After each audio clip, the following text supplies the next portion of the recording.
আসসালামু আলাইকুম, শুভেচ্ছা সবাইকে।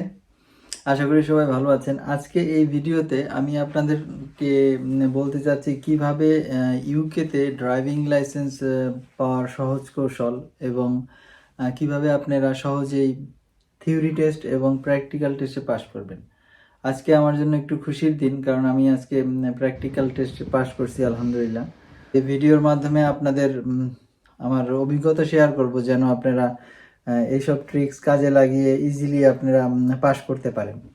তো থিওরি টেস্ট প্রথমে আমি বলি, থিওরি টেস্টটা জন্য একটা অ্যাপ্লিকেশন, মোবাইলে অ্যাপ্লিকেশন আছে যেটার নাম হলো থিওরি 4-in-1।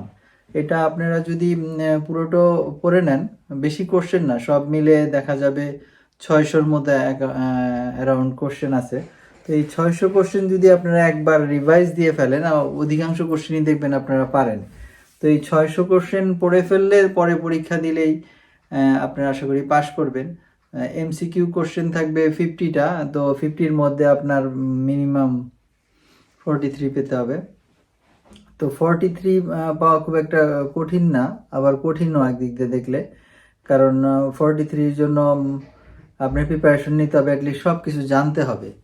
তো কোশ্চেন কমন পড়ে থিওরি 4-in-1। এটা অ্যাপ্লিকেশনটা কিনতে হয় মূলত, বেশি না, এটার দামও 4 থেকে 5 পাউন্ড অ্যাপ্লিকেশনটার দাম। এটা নিলে একবার নিলে আপনি সব কিছু পেয়ে যাবেন। আর থিওরি টেস্টের মধ্যে পার্ট থাকে দুইটার মধ্যে একটা থাকে হ্যাজার্ড পারসেপশন। তো ওটাতে থাকে হলো ভিডিও অন করে দেয়, অন করে দিলে ওইটা একদম ইজি।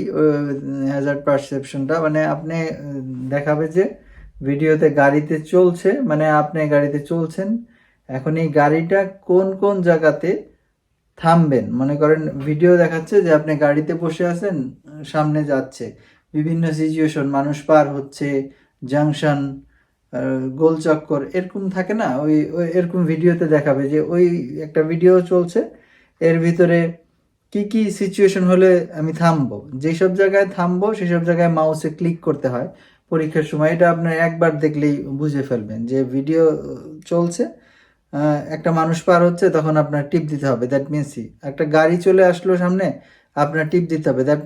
দ্যাট মিনস আপনার এই জায়গায় থামা উচিত বা স্লো করা উচিত। সেই এইটার জন্য এটা যে বুঝতে পারে সেই ওটাতে পাস করবে।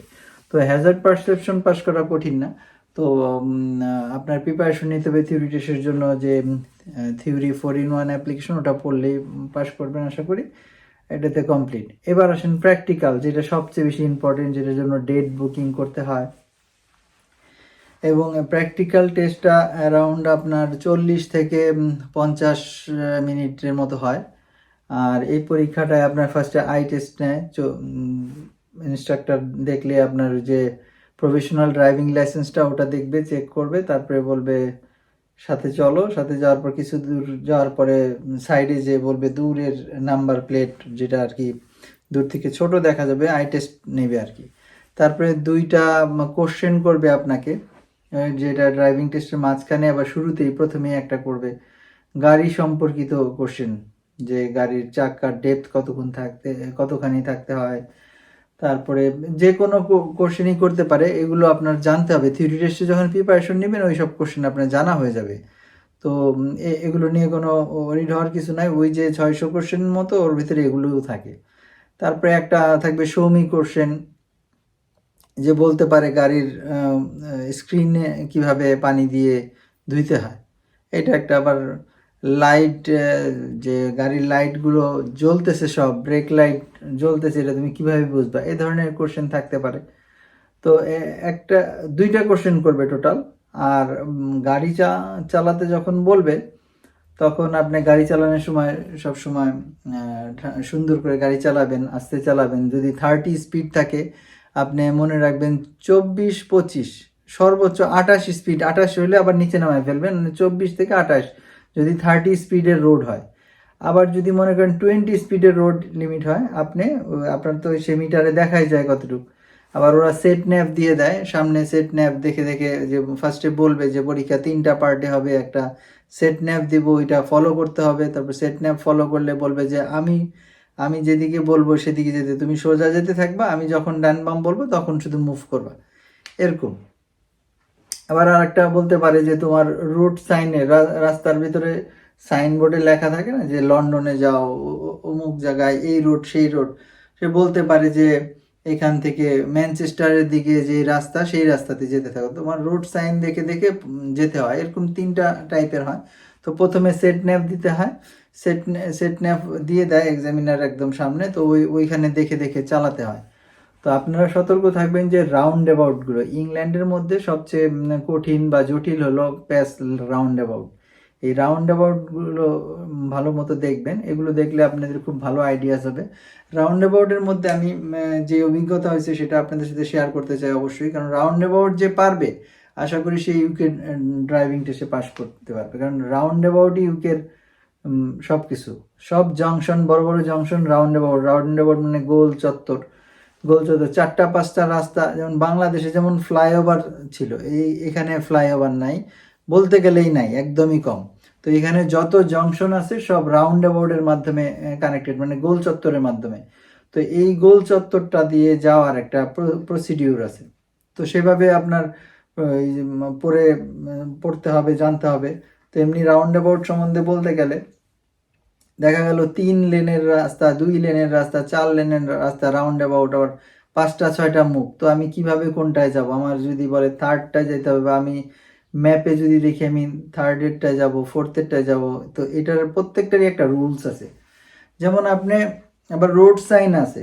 দেখা গেল আমরা সাধারণত আপনি যখন প্র্যাকটিক্যাল টেস্টের জন্য প্রিপারেশন নেবেন, থিওরি টেস্টে পড়বেন, তো রাউন্ড অ্যাবাউটে যাওয়ার রাস্তা আছে যে আপনার 12 ক্লক মানে তো সোজা 90 ডিগ্রি যেটা। তো আমরা যদি যাই রাস্তা দিয়ে সোজা যাচ্ছি, মনে করেন লেফট সাইডে একটা একটা এক্সিট আছে, একটা রাস্তা আছে, সোজা আছে একটা, মানে 90 ডিগ্রি, আবার আরেকটা আছে 90 ডিগ্রির চেয়ে বেশি, তো থার্ডটা। তো আপনি যদি ফার্স্ট আর সেকেন্ডে যান, নিয়ম হলো যদি 90 ডিগ্রির কম বা 12টার কম বাজে, মানে কম দিয়ে আপনার বের হতে হয়, তাহলে আপনি অবশ্যই লেফট লেনে থাকবেন। যদি 12টা বা 90 ডিগ্রির চেয়ে বেশি বাঁকা থাকে, মনে করেন আপনি রাস্তায় যাচ্ছেন, সামনে রাউন্ড অ্যাবাউট, তো সামনের যে যাওয়ার অপোজিট রাস্তাটা আপনি যেটাতে বের হবেন, সেটা যদি দেখেন যে সোজাসুজির চেয়ে একটু ডান দিকে, দ্যাট মিনস আপনার সেকেন্ড লেনে থাকতে হবে। এটা মাথায় রাখবেন যে এটা একটা নর্মাল কোশ্চেন রাউন্ড অ্যাবাউটে যাওয়ার। তবে এখানেও প্যাচ আছে, যদি কোনো রাউন্ড অ্যাবাউটে লেফট লেনে যদি দেখেন যে শুধু লেফট অ্যারো দেওয়া আছে যে এইটা শুধু লেফটের জন্য, তখন ওই সাইন দেখা মাত্রই আপনি সিগন্যাল দিয়ে পিছে দেখে রাইট লেনে চলে যাবেন, দ্বিতীয় লেনে চলে যাবেন অবশ্যই।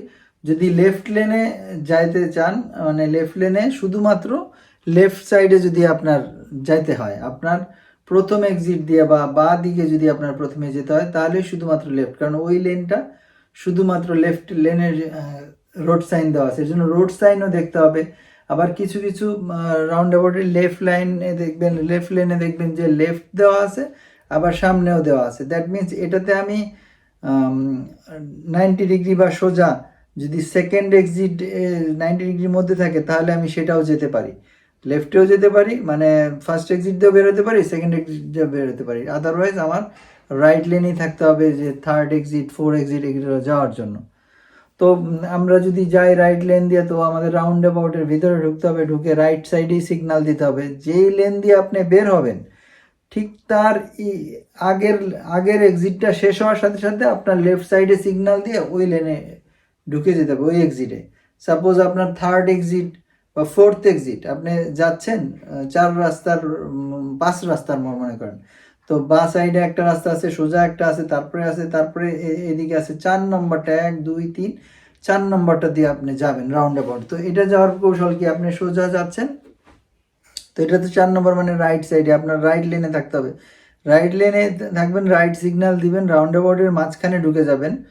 তো মাঝখানে ঢুকে রাইট সিগন্যালই দিতে থাকবেন। যখন আপনার 3 number first exit, second exit, 3 number এক্সিটটা আপনি তো বা দিয়ে খেয়াল রাখবেন, 3 নাম্বার এক্সিটটা পার হবে, তখন আপনি রাইট সিগন্যালকে লেফট সিগন্যাল করে দেবেন। লেফট সিগন্যাল করে ওই 3 থেকে সেকেন্ড, মানে মাঝখান থেকে আপনি বা সাইডের লেনে চলে যাবেন, বা সাইডের লেনে যে ওই এক্সিট দিয়ে ফোর্থ এক্সিট দিয়ে বের হয়ে যাবেন। এটাই নিয়ম, যেই এক্সিট দিয়ে বেরোবেন তার আগের এক্সিট থেকে আপনার রাইট সিগনাল লেফট সিগনাল দিয়ে আপনার ওই এক্সিটে বেরোতে হবে। এইটা হলো মোটামুটি রাউন্ড অ্যাবাউটে বের হওয়ার কৌশল। অবশ্যই আপনার রাউন্ড অ্যাবাউটে ওয়েট করতে হবে, যদি দেখেন রাউন্ড অ্যাবাউটে গাড়ি চলছে। আদারওয়াইজ রাউন্ড অ্যাবাউট মানে হলো গো থ্রু, মানে আপনার পুরা ফাঁকা আপনি দেখতেছেন, তাহলে আপনার ক্লিয়ার করে ফেলতে হবে, ক্লিয়ার সাথে সাথে চলে যেতে হবে। এইটাই। এখন পরীক্ষার অনেক কিছুই ডিপেন্ড করে আসলে এক্সামিনারের উপর। এক্সামিনার অনেক সময় দেখা যায় যে খুব গম্ভীর হয়, তার মন মানসিকতার উপর অনেক ডিপেন্ড করে। আপনার ছোট ছোট ভুলকে সে মাইনর ফল্ট দেওয়ার কথা, কিন্তু দেখা যায় এক্সামিনারের উপর ডিপেন্ড করে, ওই মাইনর ফল্টকে দেখা যাবে আপনার সিরিয়াস ফল্ট দিয়ে আপনাকে ফেল করাই দিছে। তো এটা আসলে অনেকটাই লাকের ব্যাপার। আমি আল্লাহর মধ্যে পরীক্ষা দিয়ে পাশ করছি, আমি কোনো নেইনি, আপনার লেসন নেইনি, ডাইরেক্ট পরীক্ষা দিয়েছি। আমার কয়েকবার পরীক্ষা দিতে হয়েছে। সেই ইউকের রাস্তায় গাড়ি চালাইছি ওখান থেকে, এবং থিওরি টেস্টের পড়ছি, এইসব গাইডলাইন থেকেই আমি গাড়ি চালাইছি এবং গাড়ি চালাচ্ছি প্রতিনিয়ত। তো এইভাবে এই জিনিসগুলো মাথায় রাখলে আই থিঙ্ক আপনি পাস করতে পারবেন। আর একটা আছে রিভার্স বে পার্কিং, পার্ক করতে হবে বলবে যে ইনস্ট্রাক্টর, যে আমি ড্রাইভিং টেস্টের মধ্যে পার্কিং করবে ম্যানুভার। তো একটা গাড়ি থাকবে লেফট সাইডে, আপনাকে বলবে লেফটে রাখো, আপনি লেফটে রাখবেন, তারপরে বলবে যে লেফটের যেটা গাড়ি আছে ওইটার সামনে যে ডান সাইডে যাও, তারপরে ঠিক যেখানে আসো এখানে আবার ব্যাক করবা, মাঝখানে যেন দুইটা গাড়ির গ্যাপ থাকে, এরকম ভাবে বলে। এটাকে বলে রিভার্স ওয়ে পার্কিং। তো আপনি সামনে যে ওই গাড়িটার পাশে যাবেন, তারপরে পিছে এসে পার্ক করবেন সুন্দর মতো।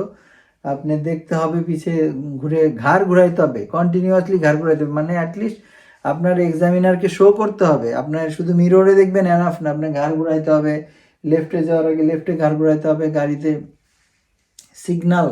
সিগন্যাল যখন দিবেন, রাইট মানে রাইট সিগন্যাল, রাইট লেনে যাওয়ার জন্য বা রাইট সাইডে যাওয়ার জন্য, লেফট সাইডে যাওয়ার জন্য সিগন্যাল দিবেন, সাথে ঘাড় ঘুরায় দেখবেন যে রাইটে যাওয়ার জন্য রাইট সাইডে তাকায় দেখবেন পিছনে রাইট থেকে কোনো গাড়ি আসে কিনা। লেফটের জন্য আপনি কিন্তু মিররে দেখতেছেন কোনো গাড়ি নাই, বাট আপনার ঘাড় ঘুরায় দেখতে হবে, এটাই নিয়ম। তো এভাবে করে শোডাউন, অনেকটা শোডাউন, আপনি গাড়ি চালাতে পারলেও আপনার এগুলো শো করতে হবে, স্পিড লিমিট রাখতে হবে, আর হাসি খুশি থাকতে হবে। এভাবে করে রিভার্স বে আছে। আর একটা আছে আপনার এমার্জেন্সি ব্রেক। তো এক্সামিনার বলবে যে আমি আশেপাশে সব দেখে নেব, তো আমি সামনে পিছে দেখে নেব, তুমি গাড়ি চালাতে থাকো, আমি যখন হাত উঠায় বলবো স্টপ, তুমি সাথে সাথে ব্রেক করবা। তো সেটার সময় আপনার খেয়াল রাখতে হবে যে আপনি গাড়ি চালাচ্ছেন, যখনই সে বলবে ইনস্ট্যান্ট ব্রেক দিবেন। গাড়ি কেঁপে উঠলেও কোনো ওরিড হবেন না, কারণ ওই সিস্টেমটা ইমার্জেন্সি ব্রেক মানে হার্ড ব্রেক, তো আপনি ওইভাবে ব্রেক দিবেন, তো সামনে পিছে সব কিছু দেখবে, এরকমই হয়। তো আশা করি আপনাদের এই ভিডিওর মাধ্যমে উপকার হয়েছে বা হবে। তো আপনারা এসব কাজে লাগান। আরও কোনো কোশ্চেন থাকলে আমাকে জিজ্ঞেস করতে পারেন। ভালো থাকবেন, সুখে থাকবেন। আসসালামু আলাইকুম।